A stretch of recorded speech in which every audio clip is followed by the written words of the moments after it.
Okay, now the back area is like really, really important. This is going to determine how the shape, how round or how flat or how square the shape is going to be. I think these work best if they're a bit round. You don't want to cut it too short in the back. If you do, it gets really, really flat. What you want to do is you want to create a nice round head shape. And the best way to do it is think in these terms. Think this is the crown area, this is the nape area. You want this hair to fall right in the middle. Anywhere in the middle is going to give this a round head shape. Now what I did is I took a really easy circular section through the top. Again, we want to keep this as simple as possible. Basically all we're working from is the temple area all around to the temple area. You want to get just some of this top hair out of the way so you can work. We're going to start with a vertical section in the back. Nice vertical section in the back. Now, if I hold hair over my fingers like so, what do I mean by over my fingers? I mean over the tops of my finger here. Anything that's over the top of my fingers I consider over my fingers. That's technical terms. This makes your body position, makes you lift this up. It's very difficult to do this into your palms like so and try and lift this up because your body is making you pull this down. So most of the times you'll wind up with a heavier shape if it's into your palms. If it's over your fingers, you'll lighten it up a little bit. And that's the way we're going to work this. Balance.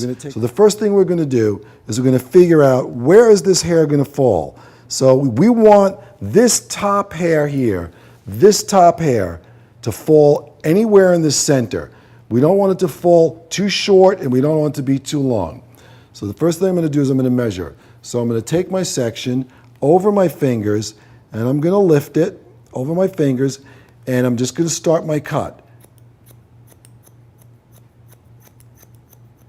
It's basically a straight line, but because it's over my fingers, I'm lifting slightly. This is slightly lifted. You're not going to be lifting this high, slightly. So here's my top hair right here. My top section, which is right here. This is going to determine where the hair falls. So if this hair falls right about, it's falling right here. So we know that's a little bit too long. Can you do it that way? Absolutely. But I want it to fall right somewhere in the center to create a nice round shape. So I'm going to take more hair off this top hair. This is the top hair again, right here. So I'm going to take my section, hold it completely straight out, and this is square. Square means this is completely straight or just parallel to the wall behind me. So take that section over the fingers, and let's make it a little bit shorter. Now you can see this is my top line here, and where's this top line going to fall? So it's falling basically right in the center now, and that's what we want.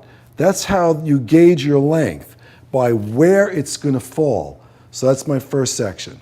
This is what's going to happen. This hair in the center is going to be pulled to here. This hair is going to be pulled to here. This hair is going to be pulled to here. So you're actually making everything, you're bringing everything to a square line or a flat line. You want to pull everything parallel to the wall behind me. Everything's going to be completely straight back. The way you want to layer a bob is to be able to maintain the outline shape.